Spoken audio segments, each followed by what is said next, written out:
Olá, meus amigos e meus irmãos, sejam todos bem-vindos ao Evangelho no Lar, promovido pelo Grupo Espírita Garimpeiros da Luz, aqui em Natal, Rio Grande do Norte. É sempre com muita alegria que aqui retornamos para o nosso encontro, o encontro da família com Jesus, esse momento ímpar em que nós temos a oportunidade de refletirmos singelamente, brevemente, sobre os ensinamentos do Cristo. Deixar, assim, que Jesus chegue entre nossa casa, fique conosco, nos acompanhando, nos amparando e protegendo em nosso caminho terreno. Não esqueçamos o recipiente com a água que será fluidificada durante a nossa reunião de estudo pelos guias espirituais. E ao final, não esquecer de ingeri-la de uma forma fervorosa, com respeito, com fé, na convicção de que ela trará benefícios à nossa saúde mental, física e espiritual. Então vamos começar com a nossa leitura preparatória do livro Pão Nosso, ditado pelo Espírito Emmanuel através da psicografia de Chico Xavier. A mensagem hoje é a 124. Não falta. E se os deixar ir em jejum para suas casas, desfalecerão no caminho, porque alguns deles vieram de longe. Palavras de Jesus registradas pelo apóstolo Marcos em seu Evangelho, no capítulo 8, versículo 3. A preocupação de Jesus pela multidão necessitada continua viva através do tempo. Quantas escolas religiosas palpitam no seio das nações ao influxo do amor providencial do Mestre Divino? Pode haver homens perversos e desesperados que perseveram na malícia e na negação, mas não se vê coletivamente sem o socorro da fé.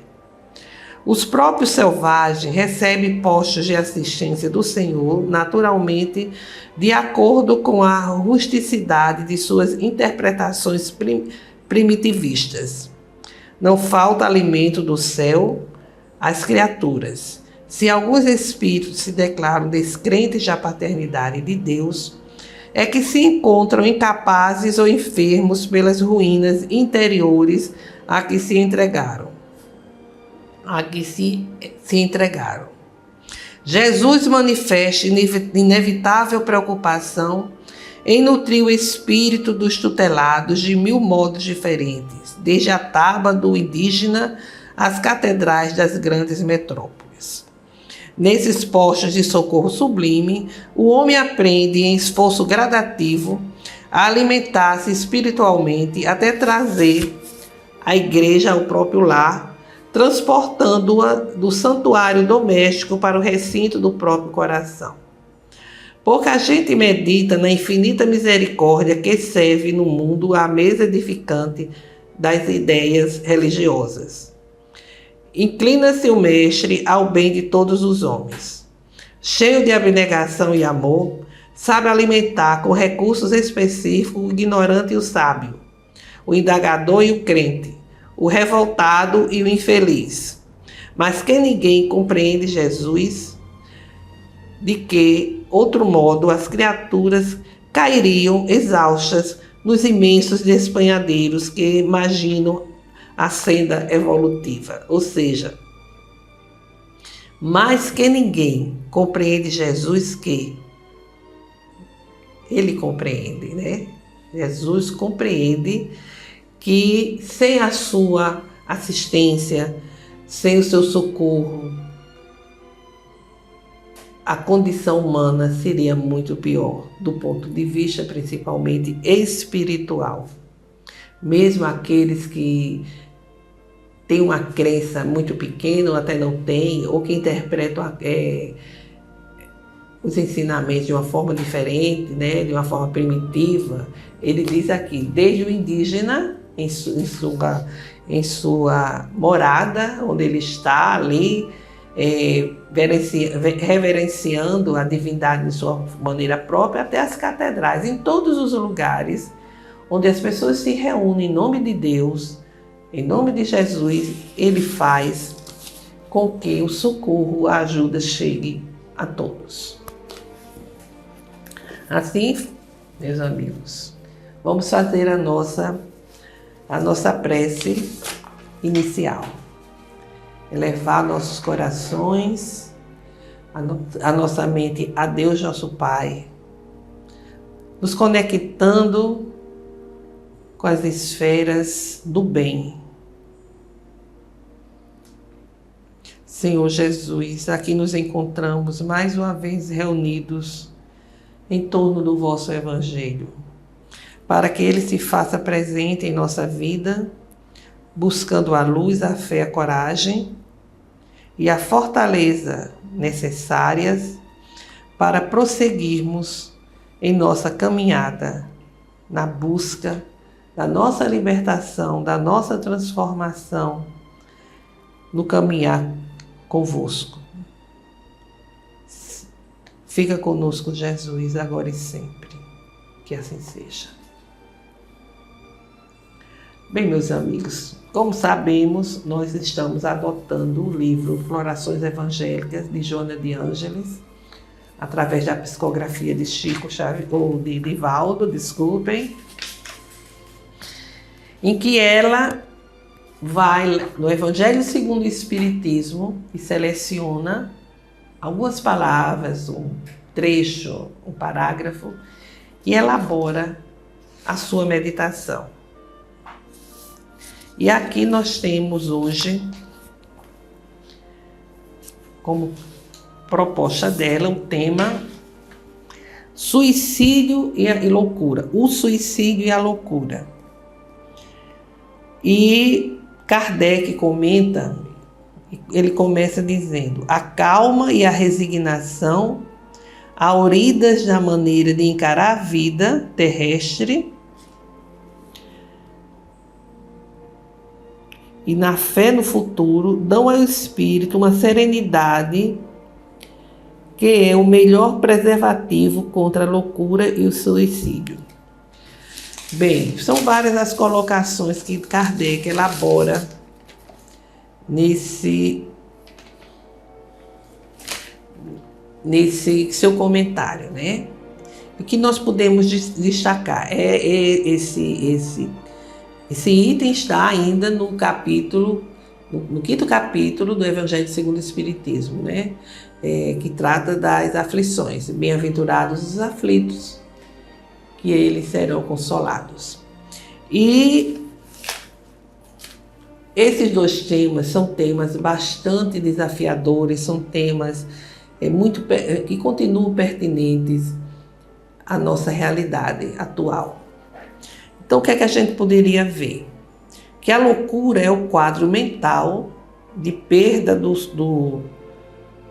senso, da realidade e da sanidade. Atualmente, há uma vasta classificação diagnóstica em torno dos quadros mentais, né?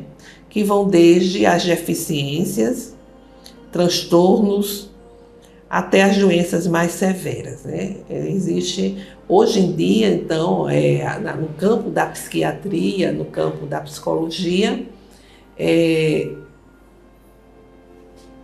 muitos quadros de problemas que dizem respeito à saúde mental, né? A ciência avança e, consequentemente, se vai compreendendo e entendendo melhor esses quadros no campo da saúde como um todo, né? E principalmente com relação à saúde mental. Há pessoas que têm uma maior fragilidade emocional e não encontram forças para suportar as dificuldades da vida e adoecem mentalmente. Isso é verdade, né? A gente vê que há pessoas que enfrentam embates terríveis, mas não adoecem mentalmente. Já outras são mais frágeis, diante assim de um desafio, diante assim de um impacto qualquer, essas pessoas desenvolvem transtornos os mais diversos a nível mental, a nível da psique, como poderíamos dizer. Porém, a criatura humana é, acima de tudo, aquilo que a gente sempre diz, o espírito imortal que nele habita, não podendo ser examinado parcialmente como um conjunto de ossos, nervos e sangue, mas como um ser pleno e total de espírito, perispírito e matéria. Nós fizemos esse resumo, baseado nos comentários de Kardec e também em algumas outras publicações.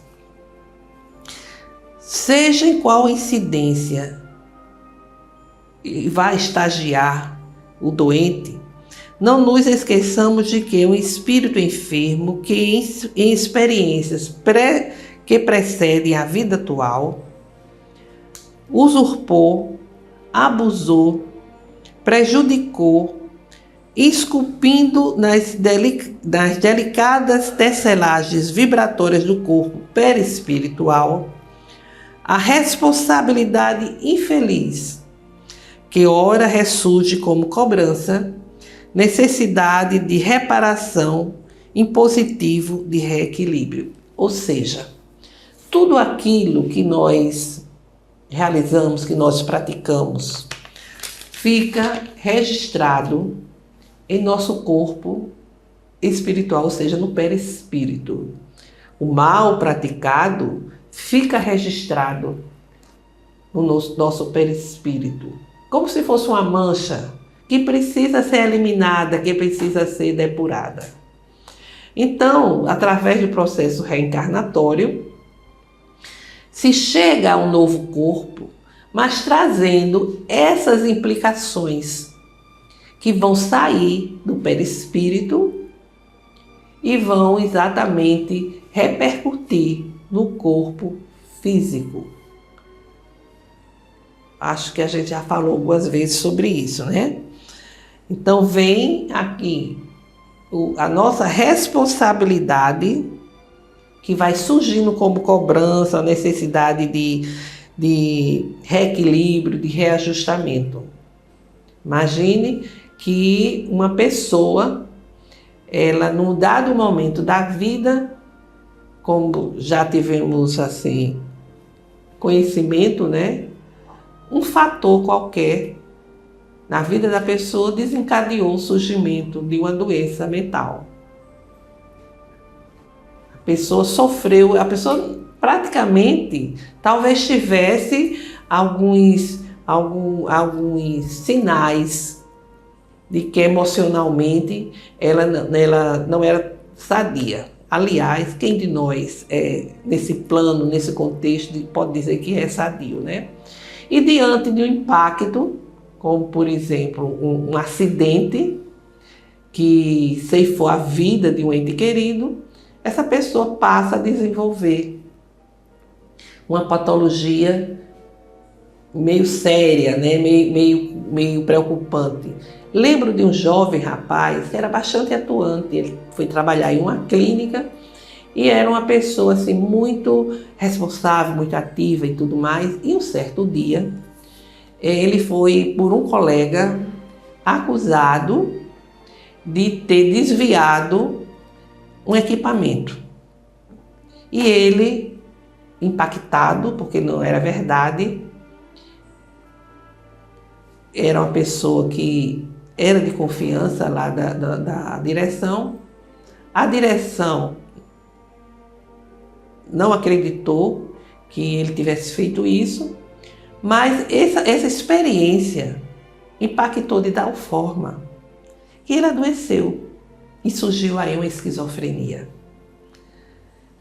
Doloroso, um quadro doloroso. Nós acompanhamos algumas crises, a mãe nos buscava, e pedindo assim orientação e até mesmo ajuda, porque ele ficava totalmente alucinado.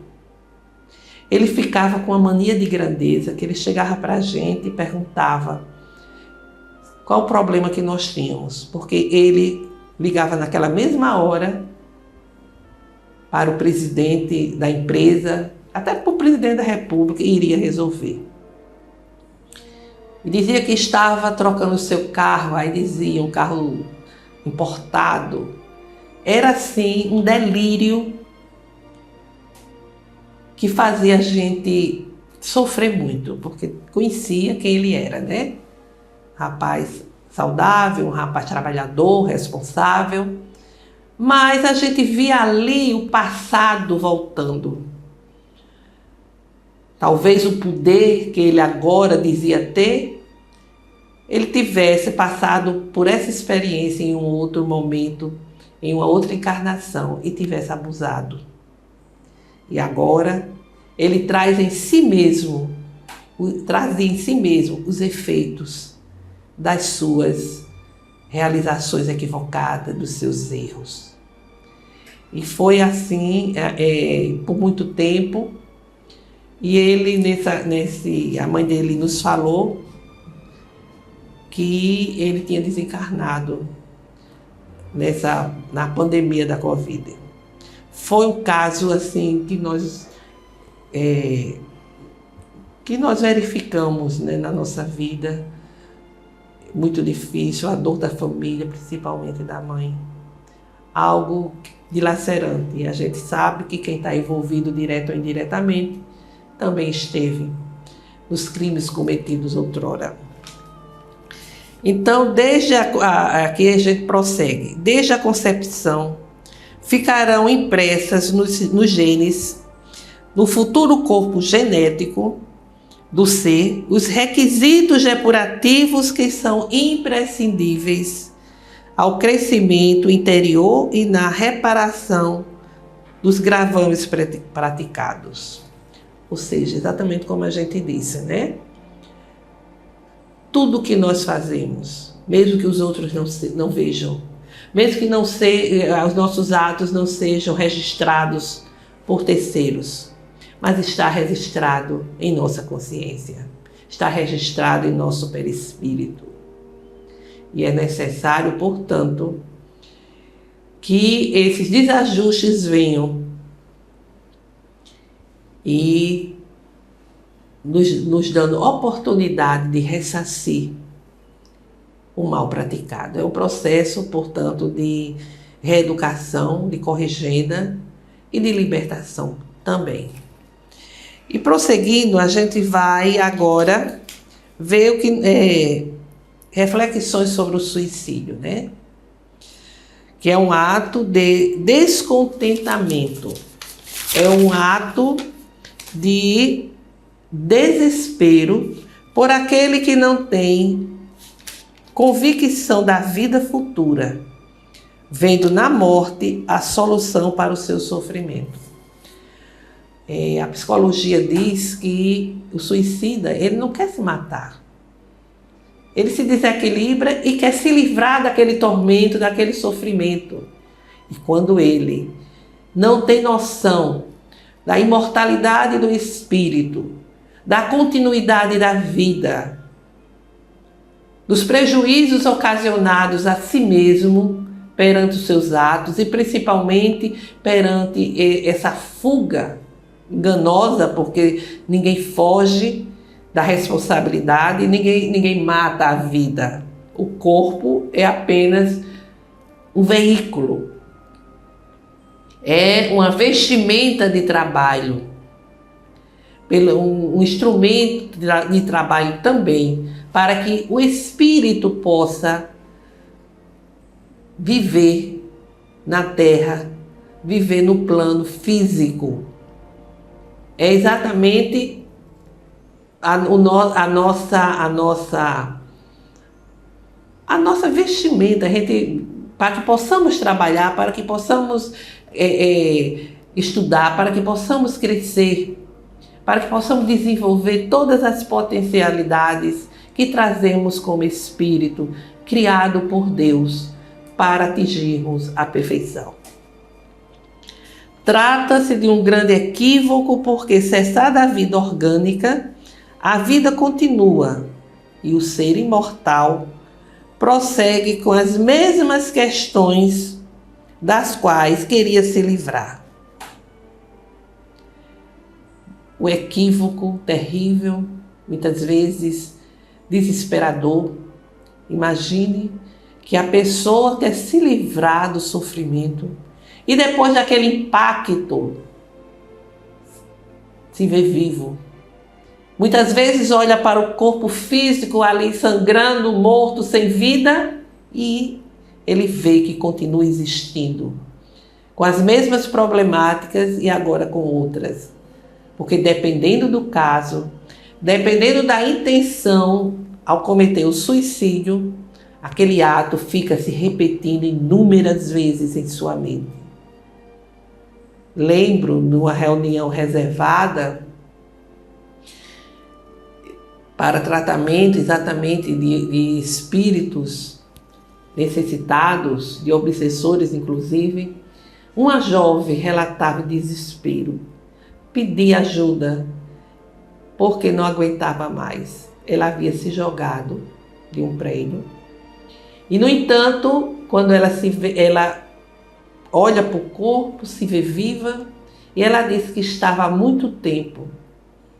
Aquela cena, ela se jogando e a dor do impacto, aquela situação se repetia em sua mente sucessivamente. Quando ela pensava que chegara ali na calçada, começava tudo de novo.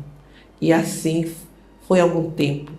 Assim que até que ela foi socorrida, levada a uma casa espírita, numa reunião fechada, como a gente diz, de socorro a esses espíritos equivocados, aos espíritos obsessores também. Então, em ambas as situações, há sempre a interferência, isso é muito importante, de espíritos obsessores que são vítimas ou comparsas dos crimes, desafetos, desejosos de vingança. Ou seja, sempre há uma companhia obsessora.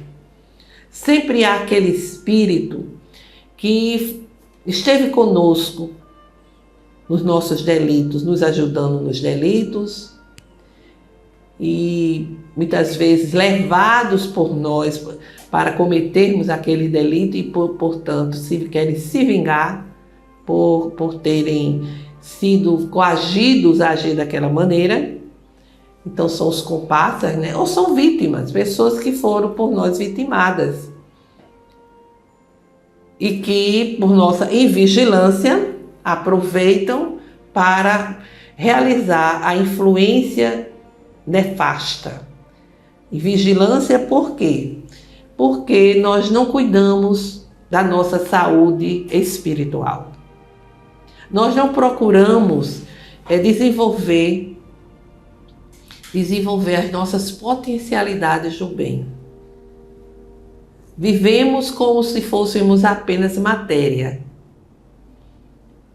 Não nos damos conta da necessidade de vencermos a nós mesmos, de vencermos as nossas imperfeições, de combatermos o egoísmo, gerador do orgulho, da vaidade, da vingança, do ódio e de tantas outras deformidades espirituais. Então é necessário a oração e é necessário vigiar a nascente dos nossos corações. Então, meus amigos, a respeito dessa passagem, Joana de Ângeles nos apresenta a seguinte mensagem: medo. Esmagadora maioria das criaturas padece a rigorosa constrição do medo. Adversário dos mais cruéis, o medo é responsável por tragédias inomináveis que varrem a terra em todas as direções, gerando clima nefando de atrocidades de classificação muito complexa. Sob o comando do medo, homens e mulheres se atiram a dissipações venenosas, entregando-se a paulatino aniquilamento, do qual dificilmente se libertam. Jovens em todos os hemisférios do planeta sofrem na atualidade os miasmas do medo, que os intoxicam, enlouquecendo-os de surpresa. Não obstante as superiores conquistas do pensamento, as largas expressões da comunicação, os debates francos e livres, as liberdades dos costumes, as realizações tecnológicas preciosas para o contexto humano nos dias modernos, falecem as ideias do enobrecimento e as linhas da sóbria razão, graças às tenazes do medo dominante em todos os campos da vida. A fuga espetacular dos deveres e os desregramentos sexuais são portas falsas pelas quais enveredam as odiernas comunidades, subitamente transformadas em manicômios de largas proporções, permitindo-se os jovens, em razão disso, encontros periódicos e maciços para se sentirem uns aos outros, e ao impacto da música selvagem, como dos entorpecentes, esquecer, sonhar, embalar aspirações para eles irrealizáveis na sociedade chamada de consumo. Então, ela nos faz refletir exatamente sobre essas situações que a vida, né, que são postas, né? E ela que escolhe o medo de enfrentar os problemas, de enfrentar as consequências, né? De enfrentar as experiências que são extremamente relevantes em nosso amadurecimento, em nosso crescimento, em nosso caminhar terreno. Então, diante de tudo isso, ela conclui dizendo: retornando da sepultura vazia, disse Jesus aos discípulos amedrontados: sou eu, não tem mais. Todo o evangelho é lição viva de sadia tranquilidade e elevado otimismo. Ora reeditado através do Espiritismo, é o mais eficaz processo psicológico atuante, capaz de edificar nos corações e nos espíritos conturbados do presente a consubstanciação das promessas de Jesus. Eu vos dou a minha paz. Eu ficarei convosco por todo sempre. Vinde a mim, os cansados e oprimidos. Tende bom ânimo, eu venci o mundo. Reflitamos e sem receio, avancemos construindo com amor, a fim de que o amor nos responda à sementeira de esperança, com floração da paz e da alegria, em benefício de todos. Ou seja, meus amigos, Jesus nos trouxe o caminho a ser seguido. Essas palavras dele precisam ser lembradas a cada dia, para que não venhamos, a mergulhar em situações tão difíceis e comprometedoras. Então, agora, fica aí a reflexão para todos nós e façamos as nossas vibrações, elevando nossos pensamentos ao alto, pensando firmemente na paz, no amor, na saúde, na esperança, no desejo verdadeiro de que essas ondas vibratórias alcancem a todos nós.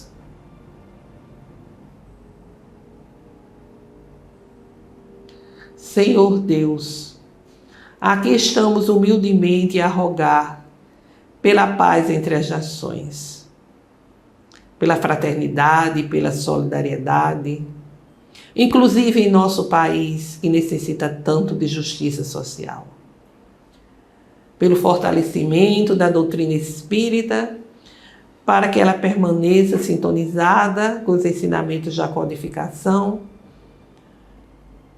e do Evangelho do Cristo. Pelo perdão, pela concórdia, junto daqueles que não sintonizam conosco. Por todos os enfermos que estão nos hospitais, nas clínicas, nas casas de repouso, pelas ruas, em seus lares, para que encontre o lenitivo para suas dores e, se possível, a cura. Por todas as famílias, para que o Evangelho do Cristo chegue aos lares, levando harmonia aos corações.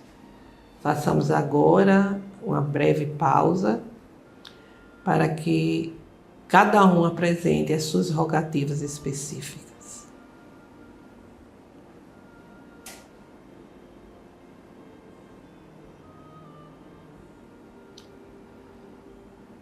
Pai nosso que estais em toda parte, glorificado e santificado seja o vosso nome, no louvor de todas as criaturas. Venha a nós o vosso reino de amor e sabedoria. Seja feita a vossa vontade, acima dos nossos desejos, aqui na terra e em todos os ciclos espirituais. O pão do corpo, o pão do espírito, dai-nos hoje. Perdoai, Senhor, as nossas dívidas, ensinando-nos a perdoar os nossos devedores, com esquecimento de todo o mal, não permitindo que venhamos a cair nas tentações das nossas próprias inferioridades. Livra-nos, Senhor, de todo o mal, pois vosso é o reino, o poder e a glória para todos sempre. Que assim seja. Encerramos assim o Evangelho de hoje, desejando a todos uma semana de saúde, paz e harmonia. Até breve.